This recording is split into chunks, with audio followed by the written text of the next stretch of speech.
முதல்ல திரு அமித்ஷா அவர்கள் இப்போ வந்து இந்த கூட்டணியை முழுமையாக அமைச்சிட்டு தான் போவாரு அப்படிங்கிறதுக்கு உறுதியா நான் பார்க்க மாட்டேன். 80 இடங்களுக்கும் அதிகமாக இடங்களில் அதிமுக பிளஸ் தேசிய ஜனநாயக கூட்டணி வாக்குகளை கூட்டி வைத்து பார்த்தோம் என்றால் அது திமுக கூட்டணி பெற்றதை விட அதிகம்.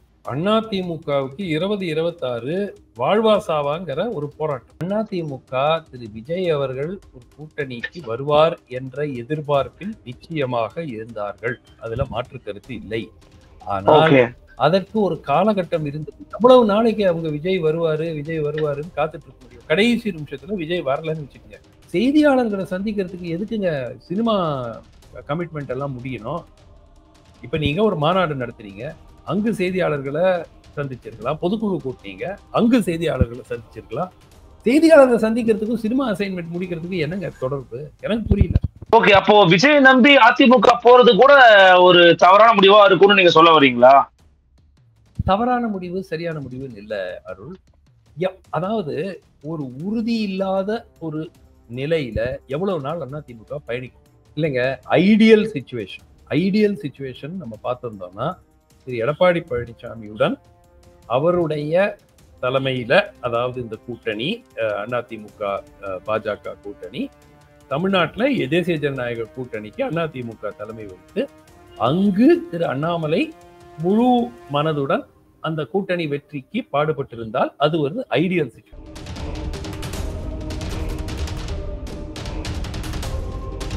அன்னை பர்னிச்சர்ஸ், அன்னை திருமண சீர்வரிசை பொருட்கள், டிவி, ஃபிரிட்ஜ், வாஷிங் மெஷின் உள்ளிட்ட 200க்கும் மேற்பட்ட பொருட்கள் அடங்கிய திருமண சீர்வரிசை ரூபாய் 99,000 மட்டுமே. தமிழகம் முழுவதும் இலவச டோர் டெலிவரி. தொடர்புக்கு 7550014440 9345044044. நிம்மதி property management. Contact 7667008899. Fourth estate Tamil நேயர்களுக்கு அருள்மொழிவர்மனின் அன்பார்ந்த வணக்கங்கள். இது உங்கள் ஃபோர்த் எஸ்டேட் பெரிதலும் பெருதுகள் நிகழ்ச்சி. இன்றைக்கு நம்மோடு இணைந்திருக்கிறார் அரசியல் விமர்சகர் மரியாதைக்குரிய திரு சுமன் சி ராமன் அவர்கள். வணக்கம் சார். வணக்கம் சார். இப்போ அமித்ஷாவுடைய தமிழக வருகை அப்படிங்கிறது தான் மீண்டும் ஒரு பேசப்படும் பொருளாக மாறி இருக்கிறது. இவர் வருவது எதற்காகன்னு பாத்தீங்கன்னா, தமிழ்நாட்டுல அதிமுகவோடு கூட்டணியை உறுதிப்படுத்துவதற்காகத்தான் வராரு. அதான் அவருடைய முக்கியமான ஒரு பணி அப்படின்னு சொல்றாங்க அரசியல் வட்டாரங்கள். உங்களுடைய கருத்து என்ன? அப்போ அதிமுக பாஜக கூட்டணியை உறுதிப்படுத்துவதற்காகத்தான் அமித்ஷாவுடைய வருகையை பார்க்கணுமா? உங்கள் பார்வை என்ன சார்? முதல்ல திரு அமித்ஷா அவர்கள் இப்போ வந்து இந்த கூட்டணியை முழுமையாக அமைச்சிட்டு தான் போவாரு அப்படிங்கிறதுக்கு உறுதியா நான் பார்க்க மாட்டேன். ஏன்னா இன்னும் தேர்தலுக்கு ஓராண்டு காலம் இருக்கிறது, 11 மாதம் இருக்கிறது. ஸோ இப்பவே வந்து ஒரு தேர்தலை, ஒரு கூட்டணியை உறுதி செய்து என்னவா இருக்கலாம், அதை நோக்கி நகர்வுகள், பேச்சுவார்த்தை மூலமாக நகர்வுகள் அதை நோக்கி கொண்டு போகலாம். ஏன்னா எல்லோருக்குமே தெரியும், இப்போ பாஜகவை பொறுத்த வரைக்கும் அவர்கள் ஸ்டான்ஸ் மாறிவிட்டது. அவர்கள் அதிமுகவோட கூட்டணி விரும்புகிறார்கள். அதிமுகவும் அதை பெருமளவில் எதிர்க்கவில்லை. அதனால பாஜக, அதிமுக, பாட்டாளி மக்கள் கட்சி போன்ற கட்சிகள் மேபி ஒருவேளை நாம் தமிழர் இவர்கள் எல்லாம் ஒன்று சேர்ந்து ஒரு கூட்டணி அமைக்கக்கூடிய ஒரு வாய்ப்பு இருக்கிறது. இதன் அடிப்படையில நிச்சயமாக வந்து சில நகர்வுகள் அடுத்த சில மாதங்களில் இருக்கும். ஆனால் நாளைக்கே ஃபைனலைஸ் ஆகி எல்லாமே வந்து உறுதி செய்யப்பட்டு யார் யார் எவ்வளவு இடங்கள் இருக்க போறாங்கன்னு அறிவிக்க போறாங்களா? இல்லை, அது வந்து நான் எதிர்பார்க்கவில்லை.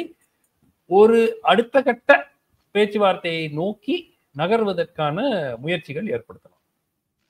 அமித்ஷா அவருடைய கணக்குப்படி பார்த்தோம் அப்படின்னா, அதிமுக, பாஜக மற்றும் நீங்க சொன்னதை போல பாமக போன்ற கட்சிகள் இணைவது அப்படிங்கிறது திமுகவுக்கு இன்னைக்கு இருக்கிற அந்த அலையன்ஸை பிரேக் பண்றதுக்கான ஒரு ஸ்ட்ராங்கான ஒரு அலையன்ஸா நீங்க பாக்குறீங்களா? உங்கள் கருத்து அப்படி இருக்குதா? என்னை பொறுத்த வரைக்கும் உதாரணத்துக்கு அதிமுக, பாஜக, பாட்டாளி மக்கள் கட்சி, தேமுதிக போன்ற கட்சிகள் எல்லாம் இணைந்து ஒரே அணியில் போட்டியிட்டால் நிச்சயமாக அது திமுக கூட்டணிக்கு ஒரு பெரிய சவால் ஏற்படுத்தும். இன்றைய எப்படி சொல்றீங்க சார்? நிச்சயமா. ஏன்னா இப்ப பாத்தீங்கன்னா, சமீபத்தில் சென்ற ஆண்டு நடந்து முடிந்த பாராளுமன்ற தேர்தல் ரிசல்ட் எடுத்துக்கிட்டாலே 80 இடங்களுக்கும் அதிகமாக இடங்களில் அதிமுக பிளஸ் தேசிய ஜனநாயக கூட்டணி வாக்குகளை கூட்டி வைத்து பார்த்தோம் என்றால் அது திமுக கூட்டணி பெற்றதை விட அதிகம். மெஜாரிட்டி வந்து உங்களுக்கு 117 தேவை. ஆனா கிட்டத்தட்ட 80 இடங்கள்ல இந்த இரு அணிகளும் வாங்கிய வாக்குகள் அதிகம். அது தனித்தனியா பிளவுபட்டிருந்ததுனால அது இருவருக்கும் அது பயனளிக்காமல் போய்விட்டது. ஸோ நிச்சயமா வந்து ஒரு 80 இடங்களில் நீங்கள் ஓரளவுக்கு ஆதரவு வைத்திருக்கிறீர்கள். அந்த 80ஐ வந்து 117ஆக மாற்றுவதுதான் உங்களுடைய சவால் என்று இருக்கும்போது நிச்சயமா அதை நோக்கி அவர்கள் பயணிக்கக்கூடிய வாய்ப்பு இருக்கிறது. ஆன்டி இன்கம்பன்சி இருக்கும் ரூலிங் ஆளும் திமுக அரசுக்கு எதிராக. ஸோ இதெல்லாம் பார்க்கும்போது நிச்சயமா அவங்களுக்கு, அதாவது இது வந்து ஒரு வாக் ஓவர் எலெக்ஷனாக இருக்கவே இருக்காது. நிச்சயமாக ஒரு கடுமையான போட்டியாக இருக்கும். இல்ல, இவ்வளவு நாட்களாக வந்து ஒரு பிஜேபி எதிர்ப்பு மனநிலை அல்லது ஓரளவுக்கு நாங்களும் பிஜேபி வேறங்க அப்படிங்கிற மாதிரியான ஒரு போக்கை காட்டி கொண்டிருந்த அதிமுக மற்றும் அதனுடைய முன்னணி தலைவர்கள் இவங்கெல்லாம் இப்படி இருந்துகிட்டு இருக்கும்போது திருப்பியும் பாஜக பக்கமே நோக்கி போறாங்க அப்படின்னா, திமுக தொடர்ச்சியாக செய்து கொண்டிருக்கக்கூடிய ஒரு பரப்புரை நீங்க கேள்விப்பட்டிருப்பீங்க. கள்ள கூட்டணியில் இருக்கிறாங்கன்னு சொல்லிக்கிட்டு இருந்தாங்க. அப்போது அதை மெய்ப்பிக்கும் வகையில் அதிமுக செயல்பாடு மாறிவிடாதா? அது அவர்களுக்கு ஒரு செட்பேக்கா இருக்காதா சார்?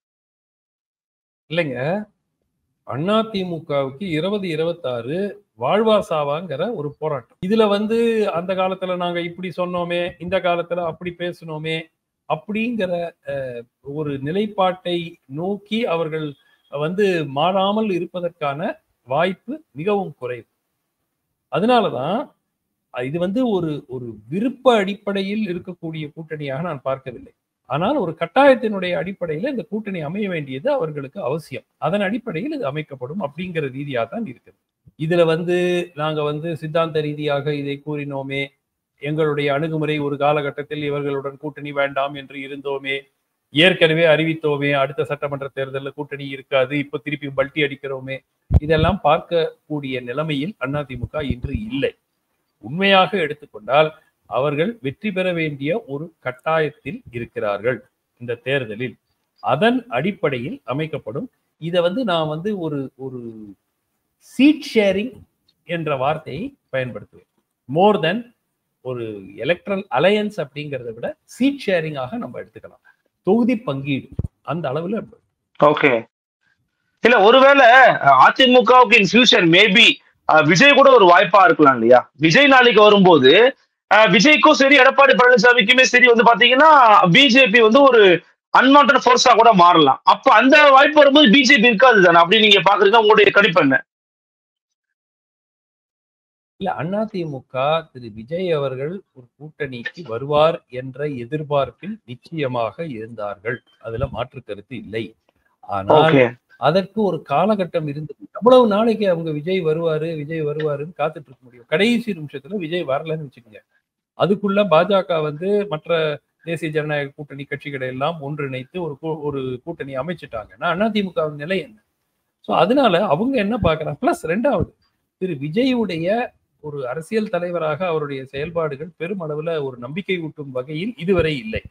ஏதோ மாசத்துல ஒரு கெஸ்ட் அப்பியரன்ஸ் மாதிரி வந்துட்டு ஒரு நிகழ்ச்சியில பங்கேற்கிறாரு. மீதி எல்லாம் அப்பப்போ ஒரு வாரத்துக்கு ஒரு அறிக்கை ஒண்ணு வருது. அதை தாண்டி அவர் வந்து ஒரு அரசியல் களத்தில் அவர் அரசியல் செய்வது போல் தெரியவில்லை.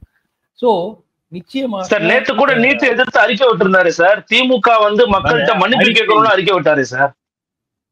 அறிக்கை அப்படிங்கிறது வேறுங்க. ஒரு தலைவர் வந்து டே டு டே மக்களை சந்தித்து அரசியல் செய்வது என்பது வேறு. இப்போ இருக்கக்கூடிய தலைவர்கள் எல்லோருமே தினமும் மக்களை சந்தித்துக் கொண்டிருக்கிறார்கள். தினமும் செய்தியாளர்களோட பிரஸ் கான்ஃபரன்ஸ் நடக்குது பெரும்பாலான தலைவர்கள். இதையெல்லாம் செய்யாமல் நீங்கள் ஒரு மாதத்தில் ஒரு நிகழ்ச்சியை பங்கேற்கிற மாதிரியும் அந்த ஒரு நிகழ்ச்சியில ஒரு ப்ரிப்பேர்ட் ஸ்பீச்சை படிச்சுட்டு போயிட்டு அப்பப்போ வந்து உங்கள் சார்பாக அறிக்கை விடப்படுகிறது என்பது மட்டும் ஒரு அரசியல் ஒரு கட்சியை வளர்ப்பதற்கு பெருமளவுல போராது. இப்ப நிச்சயமா வந்து அவர் எதிர்பார்த்த இம்பாக்ட் இதுவரைக்கும் இருக்கா என்றால் நான் எதிர்பார்த்த இம்பாக்ட் அவர் இதுவரைக்கும் உருவாக்கவில்லை. இதன் பிறகு இருக்குன்னு தாவேகா தொண்டர்கள் சொல்றாங்க. ஏன்னா அவர் வந்து படம் நடிச்சுக்கிட்டு இருக்காரு, கடைசி படம் முடிச்சுட்டாருன்னா பாருங்க, தமிழ்நாடு முழுக்க நடைபயணம் போவாரு, தினசரி பிரஸ் மீட் பண்ணுவாரு, மக்களோட நிப்பாரு, அப்ப வர இம்பாக்டே வேறங்க அப்படின்னு அவங்க கட்சி தொண்டர்கள் சொல்றாங்க. இது வரும்போது பார்த்துப்போம். இப்ப நான் என்ன சொல்றேன்னா, இன்னைக்கு இருக்கிற ஆதாரத்தை வைத்துதாங்க நம்ம ஒரு முடிவு எடுக்க முடியும். நாளைக்கு என்ன வருங்கிறது உங்களுக்கும் தெரியாது, எனக்கும் தெரியாது. ரெண்டாவது விஷயம் திரு விஜய் அவர்களை பொறுத்த வரைக்கும் செய்தியாளர்களை சந்திக்கிறதுக்கு எதுக்குங்க சினிமா கமிட்மெண்ட் எல்லாம் முடியணும்? இப்ப நீங்க ஒரு மாநாடு நடத்துறீங்க, அங்கு செய்தியாளர்களை சந்திச்சிருக்கலாம், பொதுக்குழு கூட்டினீங்க, அங்கு செய்தியாளர்களை சந்திச்சிருக்கலாம். செய்தியாளர்களை சந்திக்கிறதுக்கும் சினிமா அசைன்மெண்ட் முடிக்கிறதுக்கும் என்னங்க தொடர்பு? எனக்கு புரியல. இல்ல செய்தியாளர் சந்திக்கிறது அவ்வளவு கட்டாயமான்னு கேக்குறாங்க சார். முதல்ல அவ்வளவு கட்டாயமா உங்களை மீட் பண்ணி ஆகணுமா என்ன? ஏதாவது ரூல்ஸ் இருக்கா எப்படி அப்படின்னு கேக்குறாங்க. நீங்க செய்தியாளர்களை சந்திப்பது என்பது வெறும் செய்தியாளர்கள் சந்திப்பது அல்ல. அது மூலமாக அவர்கள் மூலமாக மக்களை சந்திப்பதுதான். இவருடைய டெப்த் ஆஃப் நாலேஜ் அரசியலை பற்றி, தமிழகத்தில் நடைபெற்றுக் கொண்டிருக்கும் நிகழ்வுகளை பற்றி எப்படி இருக்கிறது அப்படிங்கிறதுக்கு தான் பதிலே தவிர ஒரு செய்தியாளர்களை சந்திக்கலையா அதனால என்ன அப்படிங்கிற கேள்விக்கே இடம் இல்லாட்டி வந்து பொதுமக்கள்கிட்ட இருந்து கேள்விகளை எடுக்கட்டும். ஏதாவது ஒரு ஒரு பிளாட்ஃபார்ம்ல, ஒரு போரத்துல நீங்க என்ன எதிர்பார்க்கிறாங்க? அரசியல் ரீதியாக இவருக்கு முதிர்ச்சி எவ்வளவு இருக்கிறது அப்படின்னு பாக்குறதுக்கு தானே ஒரு வாய்ப்பு. இது வரைக்கும் நமக்கு தெரியலையே. 2-3 ப்ரிப்பேர்ட் ஸ்பீச் பார்த்துட்டோம், ரைட்டா? அதை தவிர நமக்கு என்ன இருக்கு? நமக்கு இவருக்கு எவ்வளவு அரசியல் சாதுரியம் இருக்கிறது, எவ்வளவு அரசியல் முதிர்ச்சி இருக்கு என்று பார்ப்பதற்கு நமக்கு என்ன வாய்ப்பு இருந்திருக்கு? இது ஆமா, அதுதான் ப்ராப்ளம். ஓகே, அப்போ விஜய் நம்பி அதிமுக போறது கூட ஒரு தவறான முடிவா இருக்கும்னு நீங்க சொல்ல வரீங்களா? தவறான முடிவு, சரியான முடிவுன்னு இல்ல அருள். அதாவது ஒரு உறுதி இல்லாத ஒரு நிலையில எவ்வளவு நாள் அதிமுக பயணிக்க முடியும்? அவங்களுக்கு தனியா இப்போ திமுக தனியா போட்டியிடாது, அது எல்லோருக்கும் தெரியும். கூட்டணியில தான் போட்டியிடுவாங்க. அவங்க கூட்டணி கிட்டத்தட்ட இன்டாக்டா இருக்கு. பெருமளவுல அதுல யாரும் வெளியே வரா மாதிரி இன்றைய சூழலில் தெரியவில்லை. அந்த மாதிரி இருக்கக்கூடிய ஒரு நிலையில தனித்து அதிமுகவால நிற்க முடியாது. அது எல்லோருக்கும் தெரியும். அவங்களுக்கு 22-23% ஓட்டு மேல இல்ல இன்றைய சூழல்ல. ஒரு காலத்துல 45% இருந்தது. அதெல்லாம் அது வேற காலம். இன்னைக்கு இருக்கிற வாக்கு வங்கியை வைத்துக்கொண்டு அவர்கள் திமுக கூட்டணியை எதிர்த்து போட்டியிட இயலாது. தனித்து கூட்டணி அவசியம். கூட்டணினா யார் இருக்கிறாங்க? ஒவ்வொருத்தரும் பாருங்க. தேசிய ஜனநாயக கூட்டணி இருக்கிறது, திரு விஜய் இருக்கிறார், திரு சீமான் இருக்கிறார். வேற யார் இருக்காங்க? பெரிய அளவுல உங்களுக்கு கூட்டணி வைப்பதற்கு வேறு ஆட்கள் இல்லை. தேசிய ஜனநாயக கூட்டணினா உங்களுக்கு பாஜக இருக்கிறது, பாமக இருக்கிறது, தேமுதிக வரும், மற்ற சில கட்சிகள், புதிய தமிழகம், தமிழ் மாநில காங்கிரஸ், இவர்கள் எல்லாம் சேர்த்து வைத்து ஒரு கூட்டணி அமைக்கலாம்.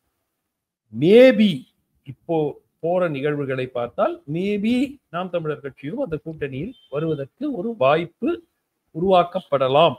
அப்கோர்ஸ் ரொம்ப இன்று கூட சீமானவர்கள் அந்த மாதிரி பேச்சுக்கே இடமில்லைன்னு தான் சொல்லிட்டு இருக்காரு. ஆனால் அவருடைய செயல்பாடுகள் நிச்சயமா வந்து ஒரு ஒரு ஒரு ஒரு ஹிண்ட் கொடுக்கக்கூடிய ஒரு விதத்தில் இருக்கு. ஸோ அப்கோர்ஸ் நான் உடனே கூட்டணி வரும்னு சொல்லலை. பட் அதே மாதிரி அதிமுகவை பொறுத்த வரைக்கும் பாஜக தங்களுடைய கூட்டணியில் நிச்சயமாக அமமுக இடம்பெற வேண்டும் என்று எதிர்பார்ப்பார்கள். ஏன்னா தென் தமிழ்நாட்டில் இழந்த வாக்குகளை பெறுவதற்கு அந்த கூட்டணிக்கு அது ஒரு வாய்ப்பு.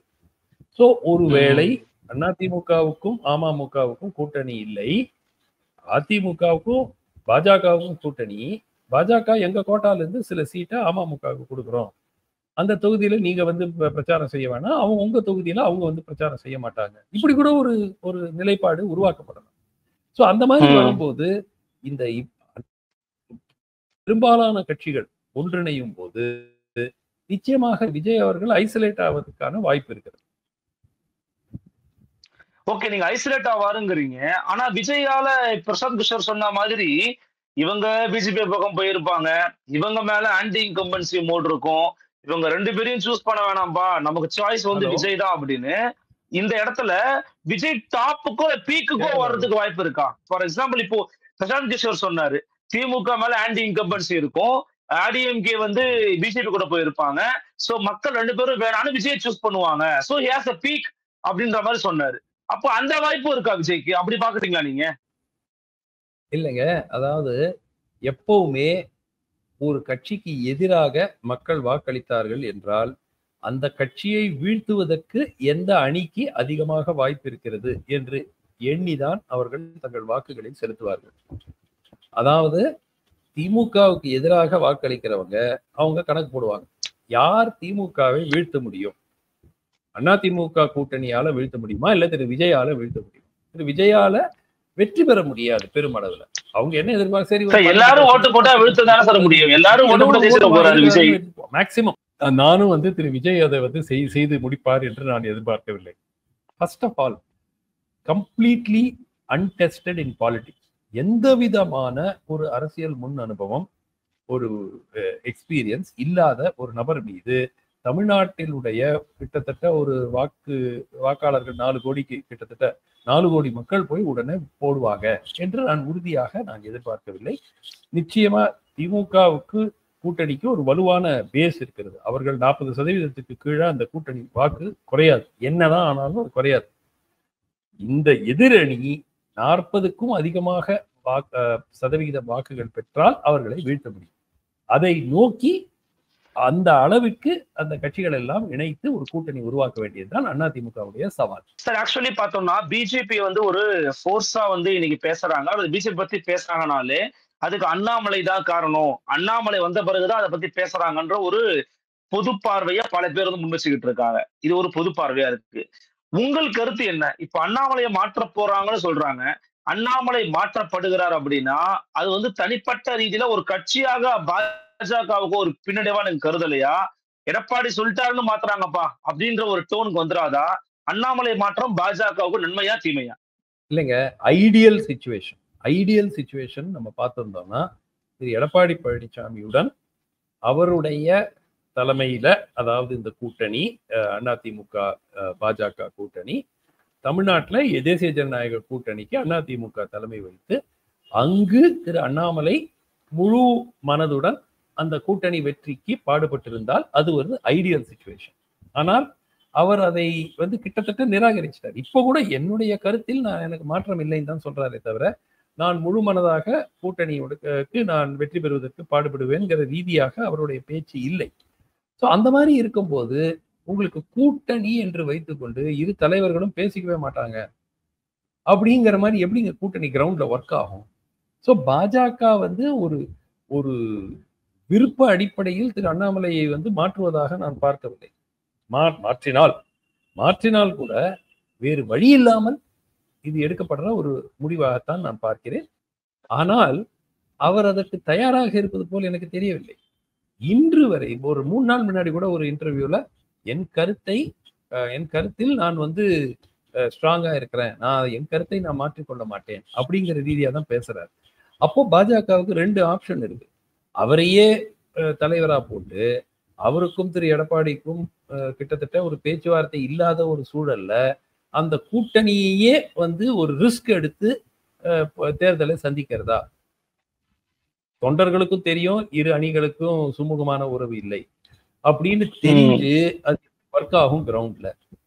ஆர் ஒருவேளை புது மாநில தலைவர் நியமித்து அந்த மாநில தலைவர் அதிமுகவுடன் நெருக்கமாக பழகி ஒரு வெற்றி, இந்த கூட்டணி வெற்றிக்கு பாடுபட ஒரு முயற்சி எடுப்பதா? இதுதான் வந்து பாஜகவுடைய ஒரு டைலமா. ஸோ நிச்சயமா வந்து என்னை பொறுத்த வரைக்கும் அவர்கள் அண்ணாமலையை அழைத்து இந்த மாதிரி உங்க கருத்தை மாத்திக்கிங்க, நீங்க இவர் தலைமை அதிமுக பெரிய கட்சி, பாஜக தமிழ்நாட்டில் அதிமுக அளவுக்கு வளராத கட்சி, ஸோ அதனால அவர்கள் தலைமையை ஏற்றுக்கொண்டு இந்த தேர்தலில் வெற்றி பெற பாருங்க அப்படின்னு சொல்லி அவர் அதை முழுமனதாக ஏற்றுக்கொண்டிருந்தால் இந்த பிரச்சனையே வந்திருக்காது. எதற்காக அவர், ஆனால் அவருக்கு அதுக்கு தயாராக இருப்பது போல எனக்கு தெரியவில்லை. ஸோ அதனால வந்து நிச்சயமா அவரை மாற்றுவது அப்படிங்கிறது பாஜகவுக்கு ஒரு கட்டாய நிலை ஏற்படுகிறது. அவரை மாத்தாம வந்து உங்களுக்கு அடுத்த கட்டத்துக்கு நகர முடியாதுங்கிற மாதிரி ஆயிடுச்சு. இல்ல சார், இத அண்ணாமலை பெர்ஸ்பெக்டிவ்ல இருந்து பார்த்தோம் அப்படின்னா, இப்போ நீங்க 2 டைலமா சொன்னீங்க. அண்ணாமலை பெர்ஸ்பெக்டிவ்ல இருந்து பார்க்கும்போது, ஏங்க 50 வருஷம் 30 வருஷமா கட்சியில வேலை பார்த்தவன் என் சட்டையை பிடிச்சி கேள்வி கேட்கிறாரு, என்ன கட்சியை வளர்த்தன்னு கேள்வி கேட்கிறாரு. அப்ப தமிழ்நாட்டுல பாஜகங்கிற கட்சியை வளர்க்கணும் அப்படின்னா நாம தனிச்சு நின்று நம்முடைய சக்தி என்னங்கிறத நிரூபிக்கணும். அப்ப அதுக்காக நம்ம போராடணும் அப்படின்னு அண்ணாமலை சொல்ற பேச்சை வந்து நம்ம ஏன் உதாசீனப்படுத்தணும்? ஏன் அதிமுகவோட இடத்த ஏன் பிஜேபி பிடிச்சிடக்கூடாது? அப்படி கூட ஒரு சூழல் அமையலாம் இல்லையா ஃபியூச்சர்ல? இல்லைங்க, அதிமுக இடத்தை பிஜேபி பிடிக்கும் என்று கூறிதான் 2024 கூட்டணி வேண்டாம் என்று அந்த முடிவுக்கு அண்ணாமலை பாஜக தலைமையை கன்வின்ஸ் செய்தார். அதுதான் 18% ஓட் பேங்க் வாங்கினாங்க சார் என்டிஏ அலையன்ஸ் சேர்ந்து. சரி, அப்ப 2014ல 18% வாங்கினாங்களே, அது எப்படி? மதிமுக, தேமுதிக, பாஜக, பாமக இவர்கள் எல்லாம் சேர்ந்து 18% வாங்கினாங்களே, அப்போ எப்படி? அதுவும் 18% தானே. அப்ப அண்ணாமலை இல்லையே. இதை வைத்து ஃபர்ஸ்ட் ஆஃப் ஆல் பாராளுமன்ற தேர்தலுக்கும் சட்டமன்ற தேர்தலுக்கும் வித்தியாசம் இருக்குங்க. பாராளுமன்ற தேர்தலில் எப்போ தேசிய கட்சிக்கு வாக்குகள் கூடுதலாக கிடைக்கும், அது காங்கிரஸாக இருந்தாலும் சரி, பாஜகவா இருந்தாலும் சரி. ஏன்னா அவங்க தான் வந்து ஒரு பிரைம் மினிஸ்டரியல் கேண்டிடேட்டை முன்னிறுத்த நேஷனல் பார்ட்டி. ஏடிஎம்கேக்கு என்ன ஸ்டேக் இருந்துச்சு போன 2024 ஒண்ணுமே கிடையாது. சோ அடிப்படையாக திரு அண்ணாமலை அவர்கள் ஒத்துழைப்பு தரமாட்டேன் அப்படிங்கிற ஒரு நிலைப்பாடு கிட்டத்தட்ட வந்த பிறகு பாஜக தலைமைக்கு வேற என்ன வழி இருக்கு? இப்ப திரு நயினார் நாகேந்திரன் பட்டால் அவர் ஏற்கனவே அதிமுகவில் இருந்தவர், பல ஆண்டு காலம் அமைச்சராகவும் முன்னாள் அமைச்சராக இருந்திருக்கிறவர். அவருக்கு கிட்டத்தட்ட அதிமுகவில் இருக்கிற எல்லோரோடும் ஒரு நெருக்கமான உறவு ஏற்கனவே இருக்கிறது. சோ அதை பயன்படுத்தி கொண்டு ஒரு சுமூகமான ஒரு அலையன்ஸ் கூட்டணியை அமைப்பதற்கு முயற்சி எடுக்கப்படலாம் அப்படின்னு பாஜக தலைமை யோசிக்கலாம் இல்லையா? எங்களுக்காக உங்களுடைய வருகனையும் கருத்துக்களும் இந்த தலைப்பின் மிக்க நன்றி சார். நன்றி. மீண்டும் சந்திக்கலாம். வணக்கம்.